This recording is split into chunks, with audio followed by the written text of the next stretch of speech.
Alors, bonjour à toutes et à tous. On se retrouve pour un nouvel épisode du Smart and Strong Podcast après un petit break de longue durée. Voilà, Et je suis de retour à nouveau avec, 0-12 workout. et c'est un plaisir de l'avoir aujourd'hui sur le Smart and Strong Podcast. Pour la deuxième fois, Ouais, sur pour la le... deuxième fois. Donc, c'est le seul qui est. Non, c'est pas le seul, mais c'est le premier qui est régulier dans un podcast individuel. Du coup, c'est un peu un honneur. Mais ça fait suite au fait que j'ai été invité dernièrement dans leur podcast. Je m'étais dit que ce serait l'occasion pour nous d'en faire un autre. Alors aujourd'hui, on est là pour répondre à quelques questions, notamment sur l'hypertrophie, la force et la nutrition, qu'on a posté tous les deux sur nos Instagram respectifs et auxquels vous avez pu bien sûr participer. Alors, si je compte bien, 1, 2, 3, 4, 4, 5, 6 questions, dont une qui n'est pas vraiment une question. Mais Directement. voilà. Du coup, moi, je vais te poser les questions, ça va. Tu répondras et si quelque chose à ajouter, j'en profiterai Ouais. et on débattra peut-être sur Puis on aimera sûrement sur ces. connaître ton avis sur certaines questions. C'est ça. Alors, je vais peut-être juste commencer par la question nutrition et puis on passera sur les autres parce qu'il y a un peu moins d'aspect nutrition, du coup, autant en D'accord. parler tout de suite. Alors, la première, c'est euh, est-ce qu'on peut maigrir tout en mangeant de la malbouffe? Question posée par Gladys sur mon Instagram. Bien sûr. Donc la réponse courte, c'est évidemment. Donc est-ce que c'est le mieux? Je ne pense pas. Donc il faut savoir que pour perdre du poids ou en prendre, ben, le principal indicateur est la quantité totale de calories que tu vas manger sur ta journée par rapport à ce que ton corps dépense au repos ou avec l'exercice sur ta journée aussi. Donc c'est ton total, ta dépense énergétique totale moins ce que tu vas dépenser ou plus ce que tu vas dépenser. Enfin, allez, c'est la balance entre la quantité totale d'énergie Mhm. que tu dépenses par jour, qui est due à ton métabolisme de repos, à la quantité de calories, à ta dépense énergétique. Et donc voilà, à ton métabolisme du coup. Et avec, tu soustrais à laquelle tu. Attends, Donc fatigue aliéneur. on reprend, du coup, en fait, c'est par rapport, du coup, si il suffit pour perdre du poids de dépenser plus de calories que ce que tu n'en consommes. C'est facile de dire ça, voilà. Donc, oui. Après, ben, de la malbouffe, forcément, c'est plus calorique. Donc, tu auras plus rapidement ton total d'énergie Mhm. atteint, voire dépassé. Et donc, en théorie, c'est beaucoup plus difficile. Après, optimalement, tu auras beaucoup, en termes de macronutriments, ça permet aussi euh, en termes de macronutriments, tu risques d'exagérer certains macros par rapport à d'autres. Donc, Notamment les graisses. ouais, tu as plus en rapport de graisse, de glucides, Mhm. puis d'index glycémique plus élevé, même si ça change pas forcément grand-chose. Puis, euh, puis au niveau des micronutriments, tu auras plein de défauts aussi à manger que ça. Donc moi je pense aussi à calories égales en mangeant de la malbouffe. Euh, tu, euh, Ta dépense énergie, enfin ton apport énergétique qui sera allez, on va dire tu pourras manger plus de calories saines que moins de calories malsaines, on va dire. Mhm. Après, c'est une supposition parce qu'au final, ce qui importe de nouveau, bah, c'est Total calorique. le total calorique. Enfin, c'est le plus important. Après, il n'y a pas que ça. Ouais, ouais. C'est vrai que total calorique, après, bah, ce serait plutôt la distribution des La macros. distribution des macros Si en tu second manges, plan. si tu manges que du gras et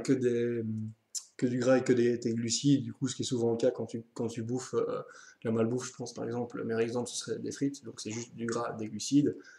C'est pas hyper intéressant parce que l'avantage, si tu veux bouffer au moins la malbouffe, essayer quand même qu'il y ait une partie de protéines parce que au moins les protéines vont augmenter ta thermogenèse et donc vont augmenter ta dépense métabolique de repos, encore que voilà. Et du coup, il y a quand même, si tu dois faire de la malbouffe, privilégie quand même de la bouffe avec un peu de protéines. Euh, voilà. Après, il y en a quand même souvent, mais souvent, c'est des protéines qui sont assimilées avec beaucoup de graisse. Donc, dans la viande grasse que tu vas trouver dans un hamburger, bah, tu auras toujours beaucoup de Bon, fat. ouais. Dans le fromage, tu auras aussi Mhm. évidemment beaucoup de lipides. Donc, c'est souvent ce qui est composé dans la malbouffe en général. Après, pour moi, Euh, ces viandes-là, pour moi, elles peuvent aussi Elles très peuvent bien être être bien. de la bonne bouffe, hein. Il suffit juste un peu de la balance, de savoir comment tu cuisines. Voilà, après, il faudrait déjà définir un peu ce que c'est que de la malbouffe. La malbouffe de l'un n'est pas forcément la malbouffe de l'autre. C'est clair que pour nous, genre un McDo, c'est de la malbouffe. Pour certains, ça peut être d'une certaine manière presque sain. Ça dépend. Euh, Écoute, c'est- c'est un peu l'approche culturelle qu'on peut en avoir. Je pense, ben voilà, si tu vas aux États-Unis, la malbouffe n'est pas du tout la même que chez nous. Et voilà. Après, si tu dois privilégier de la malbouffe, je pense qu'il faut privilégier une malbouffe sur laquelle tu auras quand même pas mal de quantité par rapport au nombre de calories.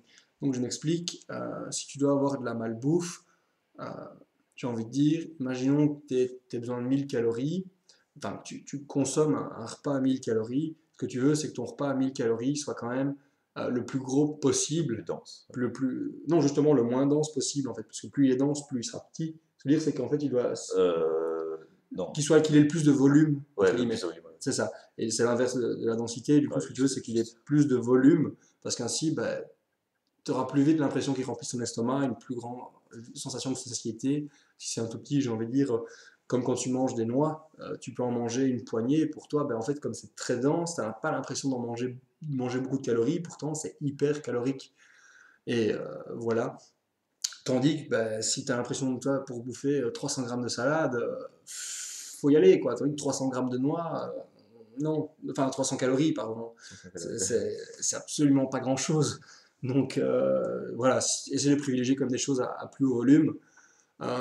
Voilà, je pense que tu as un bon exemple de cheat meal qui serait à haut volume. Ben, c'est ce qu'on a mangé avec chez Pengo. Du coup, je t'invite à aller voir la vidéo qu'on aura faite. Après, c'est pas Donc, vraiment un cheat meal, quoi. Là, c'était plus un ah, repas que tu pourrais manger tous les ouais, jours. c'est pas de la Après, on peut, malbouffe, mais ouais, voilà. ouais, c'est volumineux, quoi. C'est Donc, volumineux, quoi. difficile à manger beaucoup. Exactement. Après, pour en revenir aussi à la question, je pense que esthétiquement, tu vas pas ressembler à grand-chose si tu fais tout ton régime en mangeant de la malbouffe tous les jours. Tu pourrais manger des crasses tous les jours et perdre du poids, mais après, Mhm.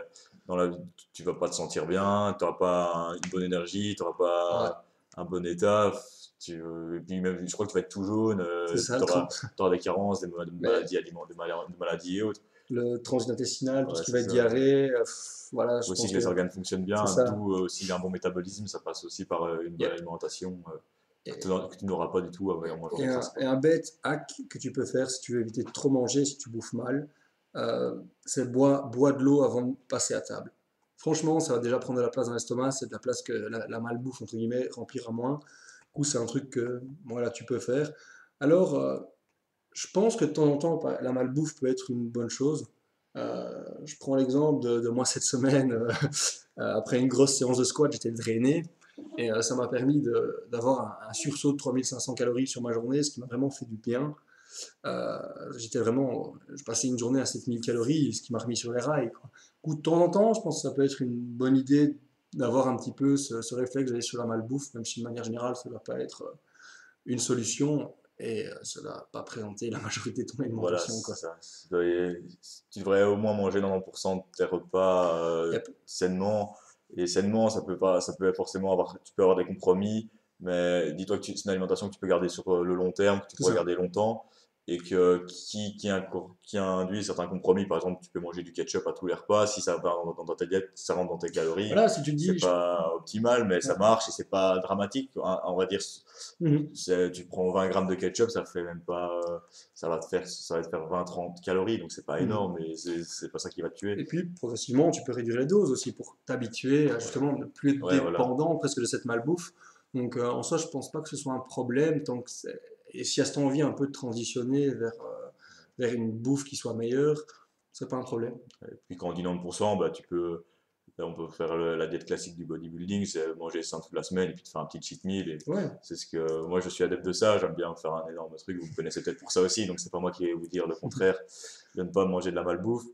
Une fois de temps en temps, voilà, ça, et 90% du temps, bah, je mange sainement, j'ai des petits Mhm. compromis. Parfois c'est des petits trucs, mais voilà. Donc en général, Ouais. la plupart du temps, c'est clean et Après, ce qui est bien, c'est qu'aussi, si tu as l'envie de craving, ce que j'ai envie de dire, c'est vraiment une pulsion d'aller bouffer de la malbouffe.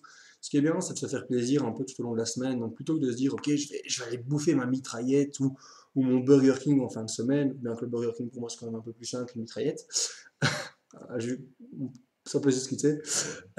Ben, n'hésite pas, par exemple, à prendre deux cookies un peu dans ta semaine, si ça peut t'aider à tenir le coup et voilà, à espacer plutôt que de tout avoir d'un coup. Après, certains préféreront l'avoir d'un coup et profiter, mais je trouve que c'est peut-être plus sain d'étaler un peu plus pour éviter certaines. Allez, excusez-moi. Certains débordements. Ouais, certains comportements qui peuvent pourraient se retrouver problématiques de se dire oh, je veux vraiment. J'attends en fait ce repas et j'y pense toute la semaine. Je pense que ça peut être intéressant de se dire bah ok, je me fais un peu plaisir au cours de la semaine. Je pense pas qu'il y ait une approche qui soit bien meilleure que l'autre. C'est un peu en fonction des individus, mais teste. Et moi, par exemple, je préfère celle où je me fais plaisir un peu plus souvent et que bah, voilà, si 2 fois sur la semaine j'ai l'occasion de manger à l'extérieur ou d'avoir un peu de malbouffe, bah, j'essaie d'équilibrer et donc de dire bah, tant pis, je mange un peu moins des deux côtés. Ainsi, bah, j'équilibre quoi. Voilà, je pense que là, tu m'as fait un peu le tour. Voilà, donc on peut très bien prendre du poids en mangeant sainement et perdre Mhm. du poids en mangeant de la merde, mais voilà, c'est pas optimal. Voilà. Ouais, et puis si tu veux, il y a des documentaires, un type qui était allé bouffer pendant un mois au McDo, je crois, un documentaire américain, qui avait réussi à perdre du poids ou à maintenir. Du coup, tu peux toujours regarder, c'est du divertissement. Je me rappelle plus exactement du nom du film, j'y pense maintenant, mais voilà. Du coup, Ouais, voilà. allez, deuxième question, nutrition. Fit Bourri, je sais que tu ne regarderas peut-être pas ce podcast, monsieur l'ami, mais il dit omelette du fromage. Alors, je sais que c'est pas une question, mais ça fait plaisir que tu le dises.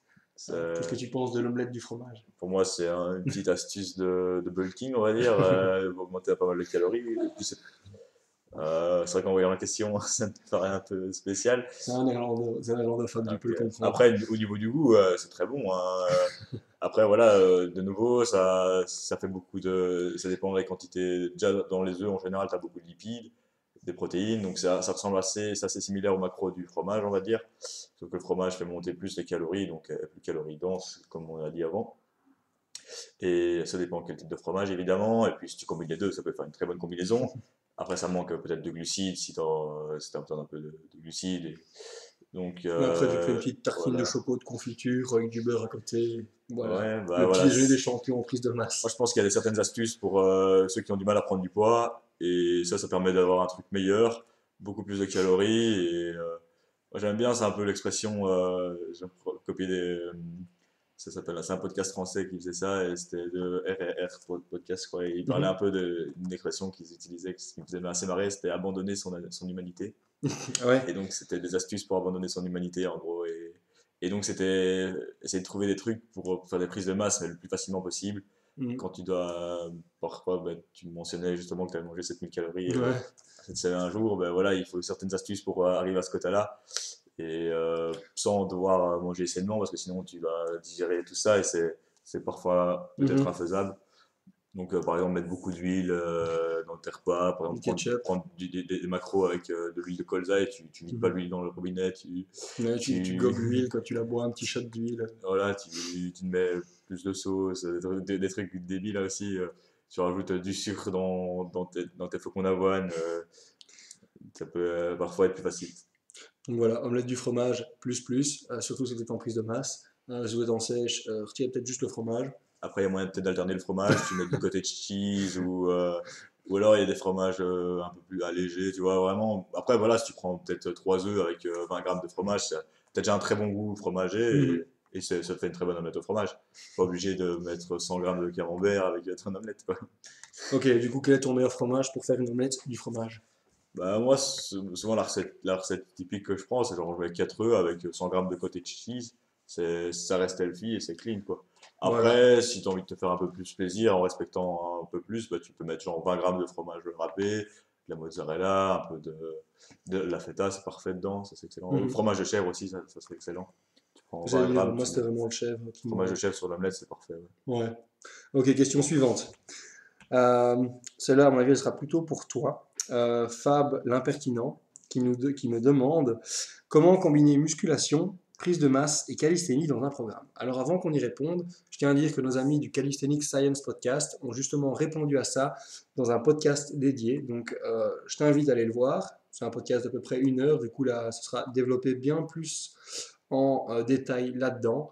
Mais Alex va nous faire une petite réponse, enfin une petite réponse courte sur mon avis de quelques Bon, on minutes va essayer de et faire une d'être réponse assez courte. concis. Sinon, je t'invite directement à aller voir le Calisthenics Science Podcast. Je mettrai le lien en description dans la chaîne sur la vidéo YouTube. On mettra Et le voilà. nom de l'épisode parce que je ne me rappelle plus exactement c'était le quantième. Je pense que Mais je vois c'est designer son programme, ou alors c'est. Ah non, je me demande bien si c'était pas. designer son programme. Non, C'était on avait powerlifting et calisthenics. Vous en parlez vraiment musculation, ouais, mais je crois qu'il powerlifting. y en a un autre on parlait Ouais. vraiment beaucoup plus de prise de masse et de calisthénie aussi. Ok, mais ils en ont déjà parlé, j'en suis certain, je l'ai entendu, donc on mettra ça en lien. Donc, bon, voilà, donc je vais essayer de répondre brièvement. Donc, globalement, pour être, si tu me connais un petit peu, Fab, je pense que je te connais aussi. Euh, donc, tu sais un peu bien mon point de vue là-dessus. C'est que passer un certain stade, ce qui va nous aider à être plus fort et atteindre certains skills, c'est d'abord, dans un premier temps, on va bosser directement sur les skills et on pourra les atteindre en ayant une masse musculaire normale.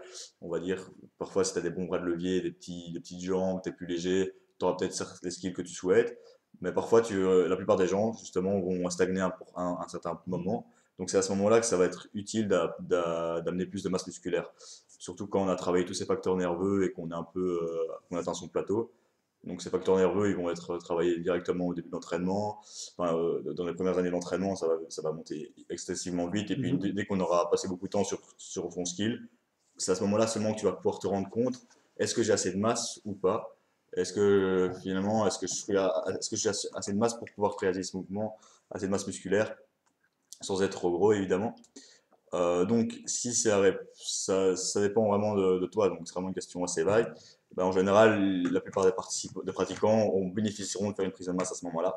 Donc, tu vas faire une prise de masse, il faudra accepter de mettre tes skills de côté. Donc, si tu fais du calisthénie, il faudra toujours les pratiquer, sinon tu risques vraiment, quand même de ne pas Mhm. conditionner assez tes tendons et ligaments, tes tendons et articulations qui progressent plus lentement. Et si tu les négliges Mhm. complètement, tu risques de te blesser en ayant une masse musculaire en plus Et du et poids un surtout en bon plus. stimulus et du poids en plus. Donc il faut toujours la maintenir, mais accepter de régresser une voire deux progressions avant. Donc si tu fais des tuck planches par exemple, tu fais que des planches lean ou des support hauls, tu fais des planches lean à une certaine distance du mur pour maintenir ça et tu gardes un truc qui est cool, tu gardes beaucoup de secondes en réserve et tu fais un très faible volume par rapport à ça. Mhm. Ensuite, tu crées un cycle, tu fais une prise de masse type bodybuilding. Tu bénéficieras même de faire des exercices vraiment purement body, comme du body classique, des variantes que tu fais pas d'habitude dans ton programme de calisthénie, des exercices où tu vas pouvoir ajouter de la charge objectivement, de Mhm. l'intensité, du volume. Donc, Mhm. tu peux utiliser vraiment des poids et haltères sans problème. Donc, ça, c'est-à-dire, Globalement, je dirais, je ferai un parallèle avec ce que tu as dit juste avant, donc c'est abandonner son humanité. Ici aussi serait pour moi un peu abandonner son calisthenics, du sens où tu pratiques tes skills pour garder un peu de spécificité, mais la manière la plus spécifique de gagner du muscle, c'est s'entraîner en bodybuilding. Donc là-dessus, ben, pour moi, il faut continue tes détractions, mais fais-en peut-être moins, charge-les, laisse-les. Je veux dire, le fait que tu, en calisthenics ou enfin, de manière générale, si tu fais les 7 reps ou quoi, je pense pas que ce soit la meilleure façon de gagner en hypertrophie, parce que quand tu vas devenir un peu, enfin, si tu veux être meilleur en 7 reps, bah forcément, tu ne dois pas être trop lourd. Du coup, bah, ton corps, il sait que il va pas prendre trop de poids, et puis tu vas passer dans d'autres filières. Donc, si tu viens autour de 15-20 reps, tu vas être un peu plus, enfin, tu vas être vers l'endurance. Et bien que ce soit pas un problème si tu travailles assez proche de l'échec, mais je pense que ça va dépendre un peu de toi en fait et du niveau du rep range qui est plus hypertrophiant pour toi. ça sera super dur à surcharger Et c'est ça. Et en fait, et pratiquement c'est très dur de s'entraîner comme et ça. tu vois, et puis d'une semaine à l'autre, comme c'est au poids de corps, c'est un peu compliqué d'estimer son RIR, donc c'est à proximité près de l'échec. Et du coup, c'est vrai qu'au niveau du progressive overload, ça devient compliqué à quantifier. Puis, ben, imaginons qu'au niveau de ta prise de masse, ben, tu prennes du poids de semaine en semaine. Du coup, ben, tes reps, ok, tu vas prendre plus de poids et donc tes reps, a Ouais, priori, vont diminuer. Mais du coup, comment tu quantifies, comment tu sais si tu deviens plus fort, si tu deviens ou pas en fin de compte. Du coup, c'est assez compliqué. Et c'est pour ça que l'idéal est de vraiment orienter et du coup d'abandonner son humanité, d'abandonner son calisthenics en tout cas, et passer sur, et passer sur typiquement du bodybuilding. Puis souvent, je sais qu'en calisthenics, on bosse pas beaucoup les jambes. C'est le moment de le faire, je dirais. Beaucoup de squats, de hack squat, de Bulgarian split squat, tu vois, de la presse à cuisse, je pense que ça peut être intéressant. Ça dépend de l'objectif. Mais, Si tu as un objectif de force sur les jambes, ça sera bon de et, le faire, et, et, évidemment. et même, je pense Après, que prendre trop de masse d'un coup sur tes jambes, tu risques un peu mais moi d'avoir. justement, je pense que justement, comme a priori tes jambes, quand tu vas revenir sur du skill, tu les travailleras plus. Tu auras quand même de manière générale, elles vont t'aider aussi à bosser ton corps. Tu vois, genre, tu vas faire des squats, ça va te rendre beaucoup plus, du deadlift, ça va te rendre beaucoup plus solide au niveau du dos, des Ouais, abdominaux. le deadlift, c'est Tu important vas aussi. juste être beaucoup plus fort de manière générale. Donc, je travaillerai quand même les jambes. Et puis, bah, on sait que bah, de travailler, en fait, le fait de charger la colonne vertébrale de manière axiale avec des mouvements lourds favorise la réponse hormonale. Du coup, en fait, plus tu vas faire des squats, pardon, ou des lifts relativement lourds, bah, plus ta réponse en testostérone, en hormones de croissance, ce genre de trucs va augmenter. Du coup, c'est assez important si tu veux aussi hypertrophier ton haut du corps. Il y a quand même un impact à ce niveau-là. Du coup, ça peut être intéressant. Après, comme Moi, je Alex le nuancerais un dit, peu sur cet mais argument. Ouais. justement, comme Alex le dit, ça dépend aussi de si tu veux tenir une full planche ou un front lever. Faut pas que tu prennes non plus trop des jambes. Mais le fait de les travailler, genre, disons pendant 3 mois d'hypertrophie, tu devrais pas non plus choper 5 kilos dans les jambes. Ça va juste te permettre de travailler tes jambes une partie de l'année, d'être un petit peu moins spécifique. Mais sur le long terme, ça va t'aider en fin de compte dans 10 ans, ou même imaginons dans 3 ans, après tu veux, ah finalement je ferais bien du street lifting et du coup ben, j'ai besoin du squat. Tu seras content de ne pas avoir laissé de côté pendant 3 ans complètement tes squats. Et puis j'ai envie de dire, hein, on fait tous un peu ce genre de sport, l'aspect esthétique rentre en compte, même si c'est pas le plus important. Et qui aurait envie d'avoir un dos et des bras énormes et devoir cacher ses jambes sous 3 coups de training. Voilà. Et je voulais rebondir sur ce que tu as Mhm, dit avec la réponse hormonale et avec la surcharge que tu vas mettre sur la colonne mhm, vertébrale. Il y a aussi un argument contraire qui est quand même assez mhm. prouvé aussi, c'est le turnover des protéines. Donc, si tu crées un stimulus au niveau des jambes, tu auras potentiellement moins de stimulus, moins de protéines disponibles pour le haut du corps. Et Ouais, donc, tu pourras potentiellement faire moins de gains sur ton haut du corps. potentiellement, c'est là que justement tu dois jongler entre ton entraînement. Et genre, a priori, comme tu veux faire le calisthenics, tu devras avoir, a priori, souvent on a une fréquence plus importante sur le haut du Ouais, ouais, corps. c'est ça. Et donc, voilà, et surtout, en fait, ce qui est important là-dedans, c'est qu'en fait, souvent, quand on entraîne le bas du corps, il y a plus ce qu'on appelle homeostasis disruption. Du coup, en fait, ton organisme, tu le déranges de manière plus importante parce que tu utilises des charges beaucoup plus importantes.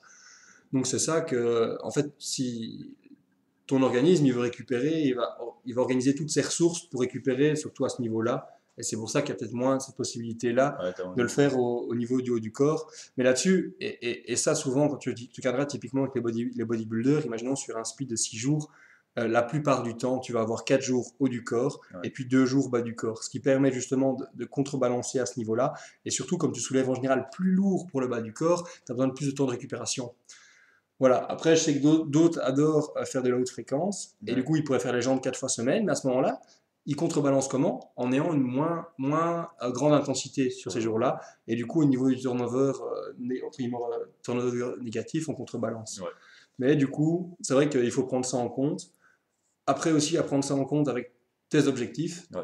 Si tu as envie de très bon calisthénie et soulever lourd Et, en squat, c'est totalement faisable aussi. Donc, ouais, et puis je pense, voilà, si le street lifting n'est pas ton objectif et que tu ne souhaites pas forcément soulever le grand squat, il y a toujours la presse à cuisse, le hack squat. Tu n'es pas forcément obligé de soulever en squat, mais je pense que travailler les jambes au moins une fois ouais. semaine, de Et manière préventive pour avec, éviter les avec une blessures. fois semaine, on peut très bien progresser Exactement, aussi. exactement. Et même quand tu es avancé, au final. Là, Ouais. j'ai la preuve aussi 2, 3 fois. Donc, Et ce truc, c'est que si tu veux ne faire qu'une séance par semaine, il faudra que tu ailles, que l'intensité de ouais, cette séance soit juste plus importante, que tu sois beaucoup plus proche de l'échec le volume aussi. et que le volume de cette séance soit important. Ça, c'est juste les choses à dire. C'est qu'on a beaucoup vanté ça pour les jambes. C'est vrai qu'en général, le haut du corps, ça pose moins de problèmes puisque la plupart des gens On a plus de font moins fréquences. du. Voilà, naturellement, prennent une fréquence plus élevée. Et donc, voilà, je pense que là-dessus, on a fait Donc, une tour. voilà, donc après pour revenir sur la question, juste après la masse sera utile en calisthénie. Il faut regarder, voir aussi, bah, si tu viens d'un sport et que tu as déjà assez de masse musculaire, bah, Mhm. bosse vraiment tes facteurs nerveux.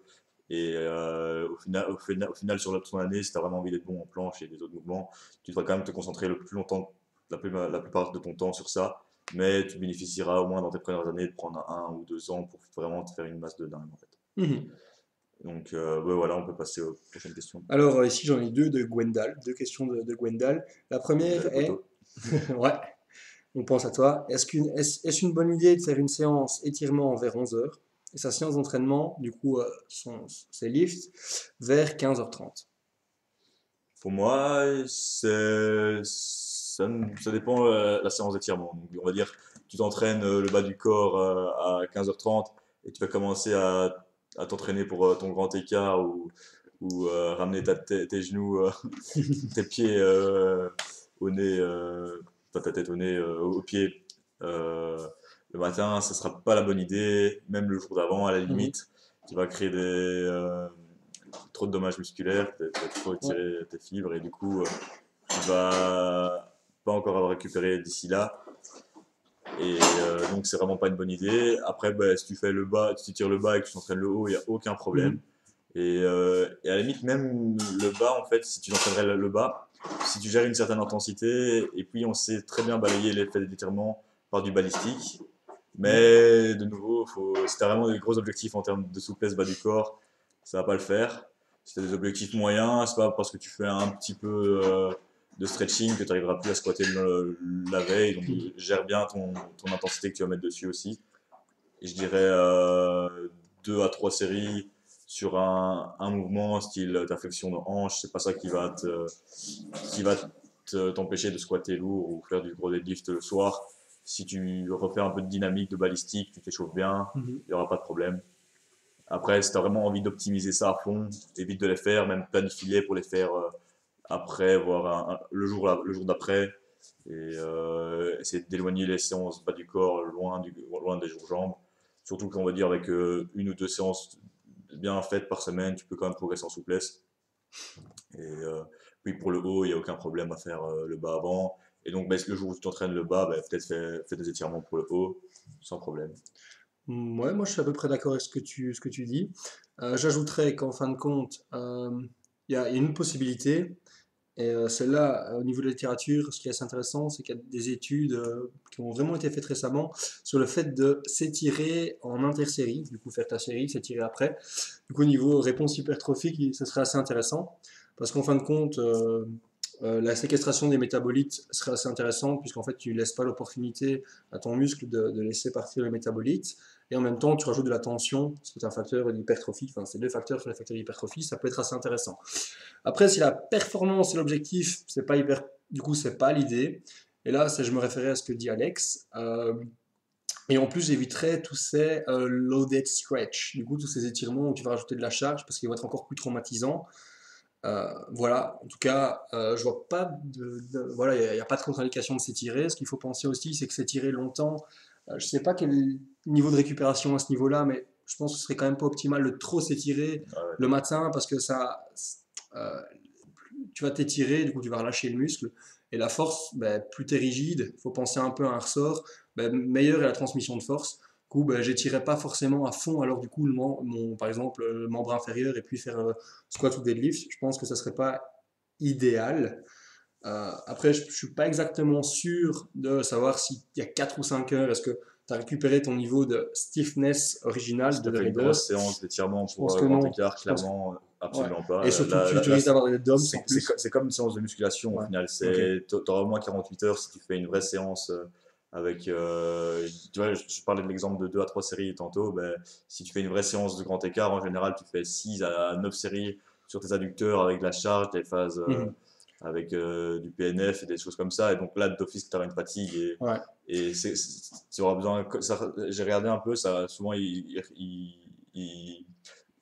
comparent ça à la même récupération comme un gros Ouais. musculaire si tu Mais travailles. parce que c'est justement, C'est la même chose au final. ils ont fait des études chez les gens où ils faisaient que les étirer, les gens prenaient quand même en masse musculaire. Ouais. Parce qu'en fait, l'étirement, ce serait un étirement. Il y a une grosse phase excentrique suivie d'une phase isométrique qui, elles, ont été suffisamment étudiées. Et donc, il y a cette possibilité de gagner en masse musculaire. Alors, dans l'idéal, imaginons que tu saches pas trop t'organiser. Je pense que ce serait, tu fais ta séance jambes vers 15 heures. Et puis, c'est à l'occasion, étire-toi peut-être avant de dormir. Là-dessus, tu seras peut-être moins performant durant tes étirements, mais au moins, de cette manière-là, ça n'impactera pas trop négativement. En tout cas, si ta séance jambes, la suivante est 2 ou 3 jours plus tard, tu seras moins impacté Ouais, ou négativement. juste après ta séance. Ou juste après ta séance, mais Tu seras déjà chaud. le problème avec, à ce moment-là, c'est juste Ça, c'est que tu vas pas récupérer à ce moment-là, tu vas rajouter un peu de stress. ouais. Donc, si tu as l'occasion aussi de récupérer un petit peu entre les deux, de splitter, enfin voilà, un peu comme ton grand écart. Et Bien expliqué. Moi, je rajouterais aussi faire des exercices qui vont t'étirer, mais pas en ta séance jambes. Je pense par exemple à squat, du squat déjà, du soulevé de terre, jambes tendues, ça va déjà du sumo, ça va tirer, du sumo. sumo Après encore, pour les psoas, par exemple, faire des split squats, donc des fentes en bulgarienne. en bulgarienne, en avançant à fond un genou, en gardant la jambe arrière bien tendue. Là, tu as un très bon stretch, tu as une Et très bonne à réponse chaque pour les fois, tu quadrilles. poses toutes ces reps, hein. Tu les poses en Ouais, bas, tu les poses. même sur la presse à cuisse, tu peux vraiment y aller. Franchement, je pense que Après, là-dessus, du pancake assis aussi, par exemple, là, tu ouais, pourrais pour faire sur un ton bas du banc, et dos, là, tes tu fessiers viens. Ça, ischios. avec ça, tu vas gagner en pancake, stretch, vraiment. Donc, en plus, avec ces étirements-là, donc, ça va induire une bonne réponse hypertrophique. Tu auras une Mhm, fatigue qui va être dans ta séance, donc tu auras récupéré pour ta prochaine séance, tu n'auras pas impacté ta séance avant, mhm. et tu auras des gains de souplesse sur le long terme. Donc, en général, tu maintiens ta souplesse plus facilement en faisant ce style C'est ça. d'exercice que d'autres, Et, passifs. et exactement, en fait, et du coup, tu as aussi l'avantage qu'en fait, euh, ce que tu veux, en fin de compte, c'est quoi? Tu veux être plus souple, pourquoi? Tu veux être plus souple souvent pour être plus mobile, pour tenir tes figures, et du coup en actif. Ce que tu veux faire, du coup, c'est augmenter ton active range of motion. Tu veux augmenter, du coup, ta capacité à toi produire, maintenir une position qui est un peu moins physiologique, enfin, ou qui est en tout cas qui te demande des amplitudes plus importantes. Travailler de manière passive, ok, c'est intéressant, ça va t'aider peut-être à allonger un peu le fascia, ce qui peut être intéressant. Je veux dire, en fin de compte, ce qui va quand même être limitant, même si tu es plus souple, si tu n'es pas plus mobile, que tu n'as pas la force de maintenir la position, toute cette amplitude que tu auras gagnée, elle ne sert à rien. Ce qu'il faut, c'est créer de la force dans cette amplitude aussi. D'ailleurs, c'est assez intéressant parce qu'on montre que les étirements ne sont pas efficaces pour prévenir les blessures. Pourquoi? Parce qu'on augmente la longueur du fascia, donc la longueur musculaire. Encore que ça ne se passe pas aussi simplement parce qu'il faut des dizaines de répétitions, d'ailleurs pour ça, ou de la charge, c'est pour ça qu'on les charge. Et, mais le fait est que ça ne prévient pas les blessures parce que souvent le muscle étant plus long, c'est une partie de mouvement qui n'est pas travaillée, enfin c'est une partie de l'amplitude musculaire, enfin du muscle qui n'est pas travaillée en actif. Et donc en fait il y a un peu ce trou. Et du coup c'est ça que les gens, même en étant plus souples, en fait finalement ils peuvent se blesser plus parce qu'en fait le muscle étant plus lâche à cette partie-là, il est moins rigide et quand on va faire un effort important, il n'y a plus de muscle. Et du coup, là, il faut faire gaffe de dire, OK, pourquoi je veux être plus souple et est-ce que ça vaut la peine de s'étirer ou est-ce que ça vaut la peine de travailler en mobilité active et donc de faire ces loaded stretching et surtout de les faire en contrôle. Et pourquoi voilà, est-ce que ce que tu peux faire via ton coup les nez au genou, est-ce que c'est pas plus intéressant de faire un seated good morning, enfin un seated pancake? Après, on peut faire les deux. On peut faire les deux. Mais Ouais, justement, si tu t'étires, veille à quand même renforcer cette nouvelle amplitude que ouais. tu as gagnée. Voilà, ça ce serait l'idée, mais je veux dire, il y a moyen de le faire en fait en travaillant avec certains exercices, notamment les exercices que tu as évoqués. Et voilà. Moi, je voudrais rajouter une petite parenthèse aussi pour les étirements qu'on fait avant la séance. Donc, souvent, on a diabolisé ça parce que Surtout les balistiques. les balistiques ou même les passifs, tu vois, on a Mhm. dit ah, attention, quelqu'un fait 30 secondes de passif. Mhm. Parce Donc, qu'au-delà d'une minute 30, ça devient négatif. bah, Là, ça n'a c'est parce aucun. qu'en fait, ça a été fort diabolisé. Et si tu fais peut-être une série de 60 secondes, par exemple, de passif stretch sur tes dorsaux, Mhm. c'est pas ça qui va t'empêcher de faire des tractions après ou qui va. Et tu pourrais le balayer justement en faisant un peu de balistique, tu vois. Mhm. Et donc, tout dépend un peu de l'intensité. Sur une échelle de douleur, ça doit être encore assez faible, on va dire 5 à Ouais. 6 d'étirements. Surtout si tu fais de l'échauffement, ça Sur une devrait échelle. quasi même pas être douloureux en fin de Ouais, compte. pour un échauffement, il faut éviter que ce soit intense. Mais tu peux très bien faire un début de grand écart en début de séance, mais s'il n'est pas douloureux pour toi, ça va pas impacter ta force. Ouais. Ça a été montré. Ouais. Vraiment, si tu gardes ça à une intensité basse Et pas et de durée supérieure à une minute ouais, surtout. Donc voilà, c'est au-delà d'une et minute, il n'y a pas trop il n'y a pas trop de d'impact. volume dessus parce que les études qui ont été vraiment Ouais. montrées néfastes sur les étirements, c'était hyper exagéré. Ouais, T'avais genre 10 minutes d'étirement continu sur ton muscle ouais. avec des trucs de Et dingue. des gens qui venaient pousser, parce qu'en fin de compte, toi, tu sais pas Ouais, tenir cette position-là, du coup, en fait, c'est ouais. un peu un loaded stretch. Et voilà. Et alors, je pensais aussi, oui, juste si tu veux t'étirer avant ta séance, pense à quand même t'échauffer de manière générale avant. Ouais. Parce que sinon, tu vas vouloir être échauffé, gagner en amplitude, boum, clac, tu pourrais te faire mal. Donc voilà, pense quand même à t'échauffer, ou en tout cas y aller progressivement durant tes étirements, parce que c'est quand même aussi un effort qui est traumatisant pour ton muscle. Donc il faut quand même y aller aussi de manière, j'ai envie de dire, progressive. Alors souvent, je pense que pour le haut du corps, on a peut-être besoin de moins et une manière progressive que pour le bas du corps. Mais voilà, c'est surtout lui le spécialiste à ce niveau-là, étirement bas du corps. Du coup, vous irez voir ces belles photos de grand écart, quasi grand écart. Allez voir ma Et vidéo sur comment gagner en souplesse. exactement, on pourra la linker ici. Et voilà. Bon, on va passer à la deuxième question de Gwendal. Du coup, Gwendal qui me demande quelles sont les meilleures fréquences d'entraînement, les ou là, je ne sais pas, tu m'as parlé de fréquences, les meilleures fréquences d'entraînement en force. All day, every day. Bah, ça dépend. Voilà. It C'est depends. toujours cette réponse-là. Pour moi, on va dire plus ton exercice est technique, plus tu bénéficieras d'une haute fréquence. Plus tu es avancé, moins tu auras peut-être besoin de fréquence. Ah ben moi là je suis entièrement pas d'accord, tu vois. Mais vas-y, Ça termine. dépend. Ça dépend le mouvement, justement. Si tu Ouais, maîtrises très bien ton mouvement, ouais. tu n'auras pas besoin d'une grande fréquence parce que tu l'auras déjà appris et que tu es déjà efficient dessus. Mais, Et que tu arriveras à mettre assez de stimulus en une séance mais justement, pour le faire moins souvent. ça dépend du sport. Par exemple, prenons un haltérophile. Haltérophile, très haute composante technique. Ouais. Je pense notamment à l'arraché et au clean and jerk. Bah là, c'est hyper courant à très haut niveau d'avoir des athlètes qui font 2 séances par jour, voire 3 séances par jour. Pourtant, ce qui se passe, c'est que en fait, il y a de moins en moins de. Vu qu'il y a beaucoup de séances, on doit améliorer sans cesse la technicité, ou en tout cas s'assurer qu'elle reste là. On ne peut pas se permettre d'avoir des séances qui soient trop surchargeantes pour le système nerveux parce elles provoqueraient encore ce que j'appelais tout à l'heure, trop d'homéostasis disruption. Trop de, enfin, l'homéostasie est complètement déréglée, complètement niquée, et donc ça va demander beaucoup de ressources pour revenir à la normale. Euh, donc là, ça peut être intéressant d'avoir beaucoup de fréquences, mais ça dépend, en fait, c'est propre à chaque athlète. C'est ça que tu dis, Ouais. ça dépend. Ouais. Et là-dessus, je suis entièrement Il d'accord. il y a des grandes différences Ouais. en termes d'athlètes, en termes de bête de récupération. Je Mhm. crois que c'est un des facteurs d'entraînement qui varie le plus que la récupération, tout simplement. Et le volume qu'un athlète peut tolérer sur sa semaine, Et c'est vraiment différent de chacun. c'est là on pourrait introduire certaines notions comme MRV, le maximal recoverable volume, donc le volume maximal pour lequel tu peux récupérer. Puis il y a le MAV, donc le maximum adaptive volume, le volume maximum sur lequel tu t'adaptes. Et là, le MEV, du coup, le minimum effective volume. Ça, tu peux aller voir, te référer à Renaissance Periodization, qui en parle probablement beaucoup mieux, mais de Beaucoup manière mieux que nous, générale. ouais, je Le pense. MRV, du coup, c'est ce qui va permettre de déterminer un peu ta fréquence. En fait, c'est le volume maximum que tu peux faire, et au-delà duquel, si tu le dépasses, tu es presque en surentraînement. Si tu le maintiens, tu vas passer en surentraînement. Voilà, c'est pas grave, mais du coup, tu récupères pas. Du coup, tu t'es trop stimulant. Et ça, il faut que tu détermines un peu ce MRV et ce MIV, du coup la zone qui va te permettre de progresser mais avec le minimum de volume, et qu'en fait tu progresses de semaine en semaine. Plus tu auras un MRV qui sera haut, plus tu vas avoir besoin de séances. Tuez-moi. Plus tu auras un MRV qui sera bas, moins tu auras besoin de séances en fin de compte. Parce que après, ça va aussi dépendre de ton maximum adaptive volume, en fonction de s'il va plus ou moins être proche de ton MRV ou s'il va plus ou moins être proche de ton MIV.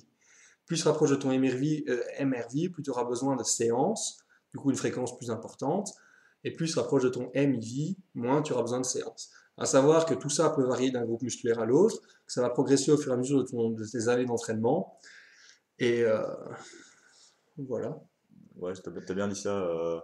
Après, je trouve vraiment l'intérêt d'augmenter la fréquence pour Mhm. répartir son MRV, c'est de garder une qualité technique sur une fraîcheur aussi sur des mouvements pour avoir assez d'intensité pour pouvoir tenir cette intensité sur le long de ta semaine, parce que tu pourrais caler ton MRV en une séance, Ouais. en rajoutant beaucoup d'excentriques, en mettant un volume de malade. Mais le problème, c'est que tes séries de fin de séance seront clairement Pas bonne, ce sera peu stimulantes, Ouais. que l'intensité sera tellement faible que peut-être que la semaine d'après, tu auras progressé, tu auras dépassé un peu ce MRV, mais tu bénéficierais beaucoup plus de répartir sur toute ta Ouais. semaine. Et Et, d'autant plus si le mouvement est technique, comme on l'a mentionné Mhm. avant. Ouais. Donc, même en powerlifting, au final, un squat, c'est un deadlift, c'est quand même assez technique. Mhm. En calisthénie aussi, évidemment. Mais par exemple, typiquement, on recommande la plupart des splits en powerlifting sont faits sur 4 ou 5 jours. Bah, moi, je peux tout à fait dire que 4 ou 5 jours, c'est que j'ai des entraînements beaucoup trop longs. La fin de mes séances d'entraînement ne sont pas productives. Du coup, ben, moi, je suis sur 6 jours. Après, je récupère bien. Il faut savoir que ça vient probablement de mon typage musculaire. J'ai fait beaucoup d'endurance avant. Du coup, j'ai tout un typage musculaire plus orienté des filles de type 1. Du coup, des filles qui sont moins fatigables, qui récupèrent plus vite. Ça va aussi impacter. C'est quand même bon en sprint. Hein. Ouais, mais j'ai fait un peu de sprint aussi, ça a aussi aidé, mais voilà, ça peut avoir joué parce que j'ai quand même passé une majorité de mon enfance à faire de l'endurance. Ce qui peut impacter aussi, c'est le poids de corps. En fait, plus tu es léger, plus tu auras facile à récupérer. Plus tu seras lourd, plus ce sera compliqué. Ça vient du fait qu'en fait, plus tu es lourd, plus tu es censé soulever lourd, et donc en fait, plus c'est euh, homéostasis disruptive. Voilà. Il y a quoi d'autre qui peut impacter aussi? Oui, ton expérience. Par exemple, si tu es un débutant, ben, il va se passer que en fait, toutes tes séances vont être hyper stimulantes parce que tu n'as pas l'habitude de le faire. Plus tu vas avoir un âge d'entraînement qui sera avancé, plus il te fera de stimulus en fait pour Ah ouais, c'est vrai progresser. Et c'est à ce moment-là qu'en fait, j'étais pas d'accord ouais, avec il y avait toi cet avant. Ouais, parce qu'en fait, je suis d'accord aussi. Ouais. le corps va s'opposer au changement. C'est ce qu'on appelle la résistance adaptative. Et du coup, là, ce qu'il faudra faire, ben, c'est pour ça que ton MRV va augmenter en fin de compte. Et donc, c'est là que c'est intéressant d'avoir plus de fréquences. Alors, c'est là que la programmation est très importante, ce qui est moins le cas avec des débutants. C'est que là, il faut jongler parce qu'on va être sur du réglage où on va d'un moment passer de trop peu à trop. Ouais, Et du coup, c'est là-dessus que j'étais pas d'accord, c'est qu'en fait, pour certains athlètes, il va falloir augmenter la fréquence. Je pense par exemple à Bryce Lewis qui parlait dans un de ses podcasts. Il dit bah, moi j'étais en moins de 3 kilos, j'étais sur un speed de 4 jours semaine. Et en fait, le truc c'est qu'il est passé en moins de 105 kilos, il a eu plus de poids. Du coup, après, il faut dire ah, il a peut-être un peu diminué sa fréquence. Mais non, en fait, parce qu'il avait plus de ressources, entre guillemets, au niveau nourriture musculaire pour s'entraîner, ça l'a aidé à avoir plus de volume aussi. Donc ça va dépendre aussi un peu de si tu dois rester dans une catégorie de poids, si tu peux te permettre de prendre du poids. Puis ça va aussi dépendre, ben, plus tu veux progresser, a priori, ben, plus il faudra augmenter les séances. Mais ce n'est pas le cas pour tous les athlètes. Si on prend par exemple la montagne, After Truls Bjornsson, qui fait une séance de deadlift lourde toutes les 2 semaines. Du coup, il a une fréquence de deadlift lourd de 2 fois par mois. ouais. Euh, Après, tu vois, pour l'hypertrophie, il y avait aussi l'argument, comme tu as dit, il y avait la réponse hormonale après une séance qui est parfois plus faible chez hmm, les avancés, enfin qui est ouais. même plus faible chez les avancés, donc c'est pour ça qu'on a intérêt à mettre plus de fréquences.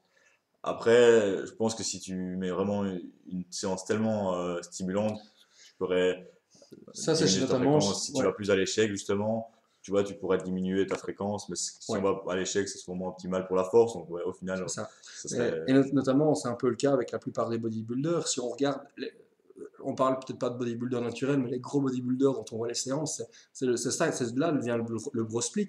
Alors le gros split, si on regarde, il fonctionne, enfin, on trouve qu'il fonctionne pas avec les gens normaux qui s'entraînent en salle. Pourquoi? Bah, les bodybuilders, ils s'entraînent de manière, ils sont dopés. Donc, ils ont l'opportunité d'avoir plus de ressources pour s'entraîner dur. Ils ont une meilleure récupération, donc ils peuvent se permettre d'être. Et puis, ils ont beaucoup plus de muscles. Alors, s'ils veulent progresser, ils n'ont pas le choix d'être, en fait, ils doivent être tout le temps proche de l'échec, toujours à pousser plus loin. Mais si on s'entraînait comme eux, moi, j'ai l'impression qu'on serait tellement cassé, en fin de compte, que c'est peut-être pas productif. Parce que si tu t'es tellement courbaturé, tu es tellement mal partout que tu es incapable de bouger, c'est que tu as été trop loin et tu as dépassé ton MRV sur cette séance. Et donc, faut trouver un peu juste milieu entre trop et pas trop peu, quoi. C'est compliqué et donc il faut apprendre à se connaître, c'est l'expérience qui te le dira. Et donc cette fréquence, elle est propre à toi. Moi, j'ai envie de dire que pour moi, la fréquence idéale, c'est 6 jours semaine. Pour toi, une fréquence idéale, c'est quoi? Moi, j'adore aussi la fréquence. Si on adopte la fréquence, Voilà. j'adore m'entraîner 6 jours semaine aussi. Et je peux donner plein de contre-exemples qui sont sur du 4 jours, qui progressent très bien, du 5 On jours. voit du un jour qui progresse aussi. Hein. Ouais. Et et genre, ici, il y a quand même des études Il qui y a des, sont. il y a des techniques qui te permettent de t'entraîner un jour, hein. Ouais, c'est ça. Après, pour la force, est-ce que c'est mieux optimal? Je suis pas sûr. Mais souvent, les gens qui s'entraînent une fois ou deux par semaine, c'est pas l'objectif principal. Et donc, c'est ce qui permet qu'en général, ce sont des débutants. Donc, c'est des personnes qui n'ont peut-être pas trop. Moi, je pense que justement, les débutants ne seront pas capables de progresser avec un jour semaine Parce qu'ils vont devoir aller parce trop qu'ils proche de ils l'échec. n'auront pas les ressources pour mettre ces C'est ça. techniques en place. Et Mais des avancées avec des techniques vraiment je très dirais même pas des avancées, je d'intensification. dirais peut-être plutôt des intermédiaires. Parce que pour moi, Non, je l'avancée, dirais, j'ai vu des voilà. avancées, enfin, tu vois, c'est Mais intermédiaire aussi. Mais parce que les intermédiaires, c'est souvent là que les études sont les plus réalisées. Sur les avancées, c'est plus compliqué. après, tu parlais du bro split. Je pense que maintenant, avec l'expérience, tu pourrais le faire. Moi aussi, je pense. On pourrait le faire et avoir des résultats hypertrophiants. Mais Mais je t'avoue que moi, si j'aime pas. on aurait les ressources pour pouvoir, pour pouvoir se casser comme ça une semaine et récupérer. Mais, Après, ouais, mais est-ce que ça serait optimal? Peut-être moi, je pas. t'avoue que par Non, exemple, on pourrait progresser. Tandis qu'un débutant, lui, il n'arriverait même pas à progresser, clairement. ouais, mais je t'avoue, par exemple, je sais que mon MRV sur les squats est de. Rien que sur un mouvement de squat, je sais que, sans parler d'accessoires, donc sans fente, sans lunge ou quoi, je sais que je suis déjà, je peux avoir jusqu'à 10 séries par semaine, jusqu'à 15 séries par semaine maintenant, je suis dans une phase de force, je suis entre 15 et 12 séries par semaine. Si je devais tout faire ça sur une séance,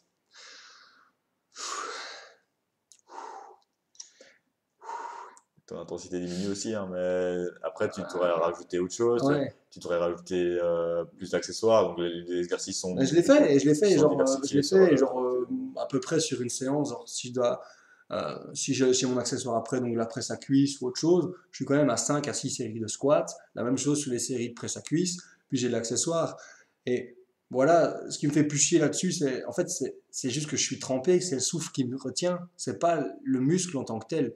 Ou par exemple, quand dans le cas où tu as un MRV qui est assez haut, moi, notamment, je sais que sur un bro split, je réagirais pas, et j'ai jamais bien réagi sur un bro split, en fait. C'est à partir du moment où j'ai mis plus de fréquence et que j'ai pris du poids. Après, en mettant plus de fréquence, travailler plus souvent plus mes jambes, ça m'a aidé à ouvrir mon appétit, à manger plus. Donc, voilà. Après, je pense que là-dessus, c'est vraiment l'expérience individuelle et l'expérience en tant que coach qui va primer, les préférences, l'emploi du temps les aussi, préférences, l'emploi du temps, ça joue énormément. et puis en fin de compte, bah, ton histoire personnelle aussi d'entraînement. Savoir, bah, écoute, tu vois, par exemple, si tu es entraîné de 3 jours, toujours sur 2 jours et que tu passes à un troisième jour, je pense que tu auras pas mal de bénéfices. Et plus tu vas devenir fort, plus pour moi, il faudra espacer. Il faudra avoir 2 jours d'entraînement. Après, on voit souvent l'inverse aussi, hein. On peut Ouais. voir, en fait, on voit souvent des mecs qui arrivent, ils ont toujours progressé comme ça, puis d'un coup, bah, ils stagnent et ils dépassent leur RMRV pendant trop Mhm. longtemps. Et le simple fait de diminuer leur Diminuer, c'est vrai. fréquence, boum, bah, là ils vont progresser comme Et, jamais. et Et ça peut. ils vont tellement être contents comme ça, ils vont tellement pouvoir rester en dessous de leur RMRV qu'ils vont faire de meilleurs résultats C'est de toute ça. leur vie. Donc, Et ils vont même pouvoir se resensibiliser en fait au low volume training. ouais, Et ça, c'est un avantage. Du coup, si tu as une fréquence, imaginons ben, pendant 6 mois, tu fais 6 jours semaine ou 5 jours semaine, ça peut être intéressant. euh, Au bout de quelques mois, 4, 5, 6 mois, ça dépend un peu de toi, de dire bah, ok, je réduis un peu le volume pendant un mois, je me mets plus bas, j'essaie quand même de progresser et tu peux progresser tout à fait. Ben, tu vas chercher tes séries genre assez proches de l'échec, quoi, j'ai envie de dire entre 0 et 4 reps. Mais genre, au lieu de faire tes 5 séries que tu ferais, bah, tu en fais juste 3. Ça te permettra d'utiliser un peu plus de charge. Euh, voilà, il faut le faire de temps en temps. Après, tu diras, bah, tiens, ça fonctionne bien pour moi. Bah, au lieu de sur 6 jours, je suis à 4. Puis ça permettra peut-être de profiter un peu plus de la vie, tu vois, de peut-être sortir un peu plus. Voilà, donc il y a d'autres avantages. Et voilà, c'est vraiment propre à toi. Ça va dépendre un peu de tes objectifs à ce moment-là de ta vie, de ton histoire personnelle. Voilà, je pense là-dessus.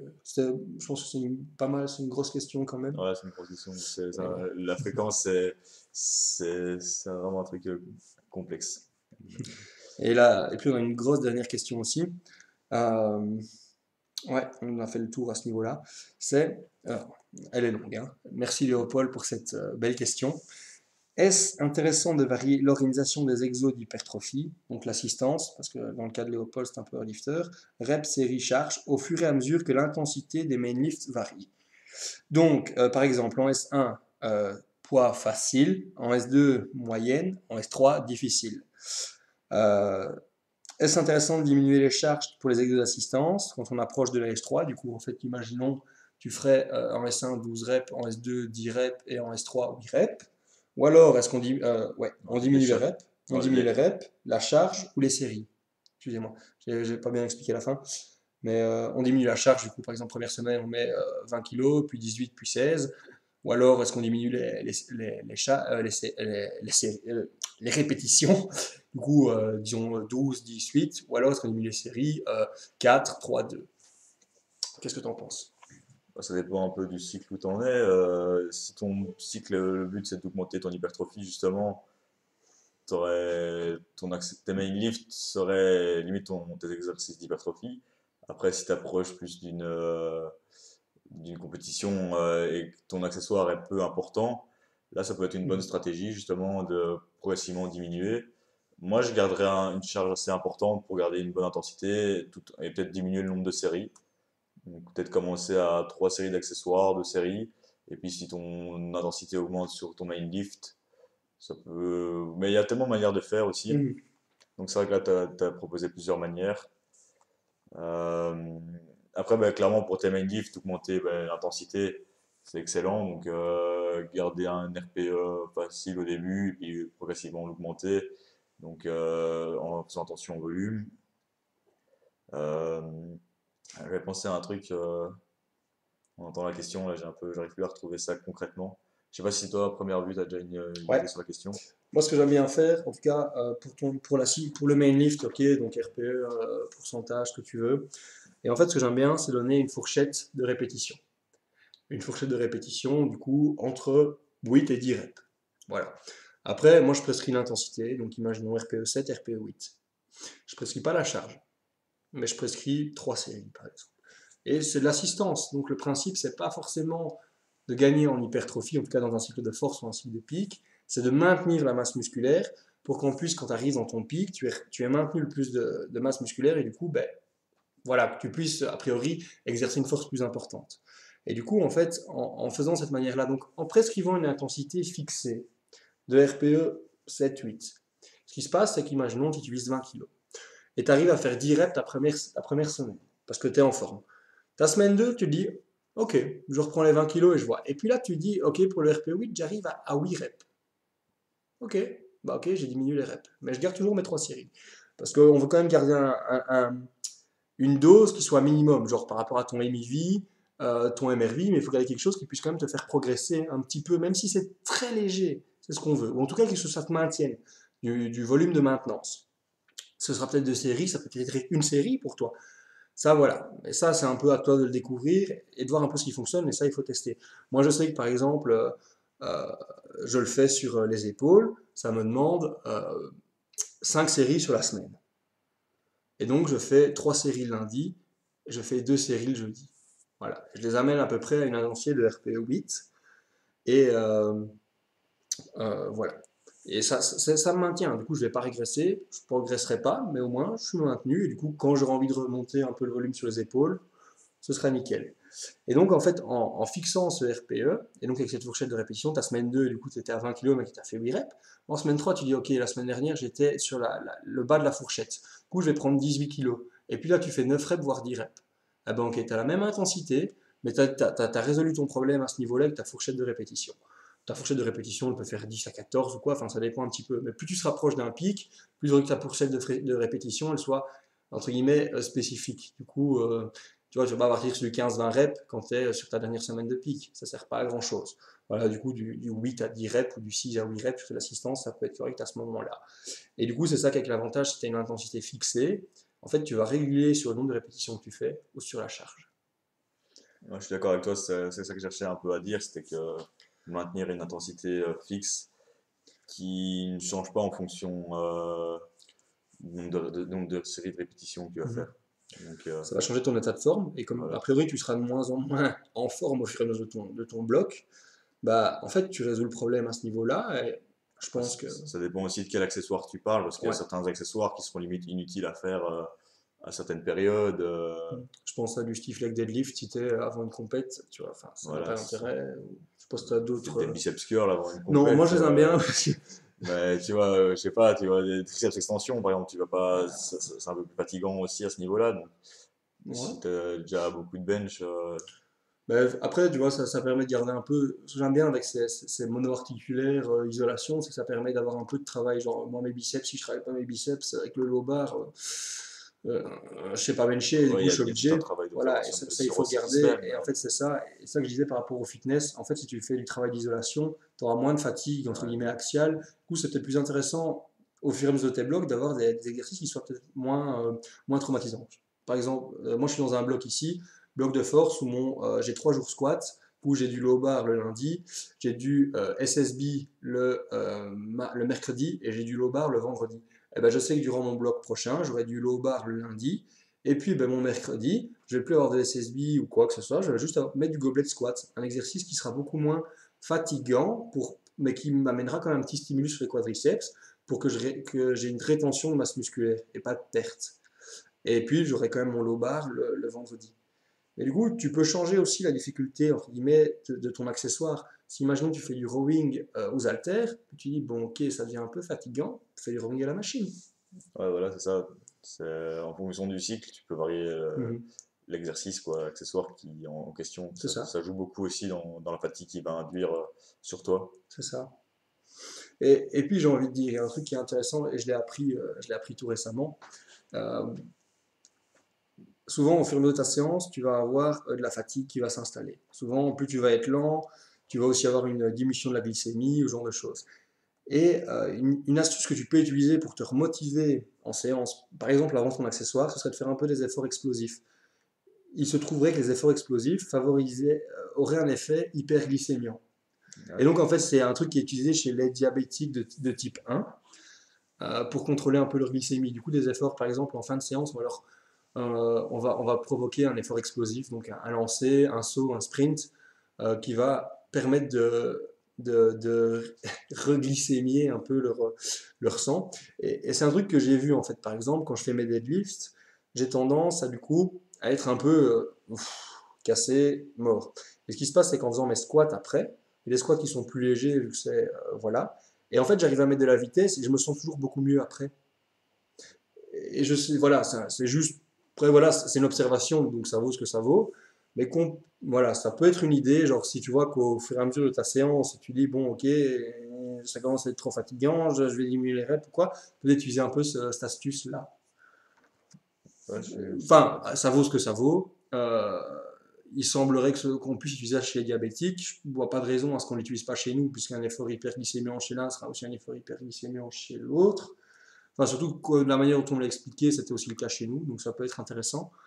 D'expérience, c'est vrai que j'y réfléchis, je me suis dit, bah, tiens, j'avais l'impression que c'était aussi le cas pour moi. Je sais pas si tu as déjà si tu y penses, après, après être cassé, et puis tu dis, bah, tiens, j'ai fait ce mouvement-là, en fin de compte, ça m'a remis un peu dedans, quoi. ouais, moi, souvent, j'ai ça, par exemple, je veux dire, après une petite séance, j'aime bien faire un peu de muscle-up dans mes séances. Mhm. Et j'ai l'impression que souvent, quand on le recale, ben, même si tu as une grosse fatigue, tu recales deux trois muscle-up, ça te motive. Donc, c'est un Ah, mouvement assez ouais, explosif. Donc, c'est c'est ça. hop, tu mets une traction au-dessus de la barre, tu arrives au-dessus et tu as relancé un peu la machine. Et c'est vrai que. Ouais, je pense que Ou alors, même, souvent, ben, je tapais un peu des jump squats en fin de ouais, séance jambes, ben, t'as ça envie. remet Hop, dedans. ça te remet dedans et Tu te sens, t'as tu envie te sens d'encore en mieux. faire. Et tu Ouais, te sens mieux que juste 5 minutes avant et tu sais pas ouais, pourquoi. Et ouais. apparemment, en fait, ce serait parce que ça provoque une hyperglycémie. Alors que Et donc, même avant ça, tu te sens tout mal, ouais, mais en plus tu sautes haut vu que tu as soulevé lourd avant et ouais, et donc t'es un tu peu vois, t'es quand potentié même. Ouais, quasiment, en ouais, fait. même pour les muscle-up, Ouais. t'es potentié par un autre travail. Et donc c'est vrai que même. Je crois que c'est aussi une motivation. Enfin, au niveau de la Mais motivation, il y a plusieurs, il y a plusieurs trucs, mais ouais, apparemment, au niveau sanguin, ça a un effet sur le ouais, relargage du glucose dans le sang. Et du coup, c'est plus ouais, adrénergique aussi. Hein. ouais, c'est ça. Et du coup, ça peut être une idée si tu te sens un peu mou, pratiquer quelques sauts, quelques box jumps, ou tu as des box jumps jambes tendues, où tu vas aller mettre ta tête dans le plafond, et voilà. Sinon, ben, on avait dit Moi, je, intensité fixe, je ouais, pense que c'était le mieux. ouais, moi, je reviendrai sur la question aussi hein, avec l'intensité fixe justement.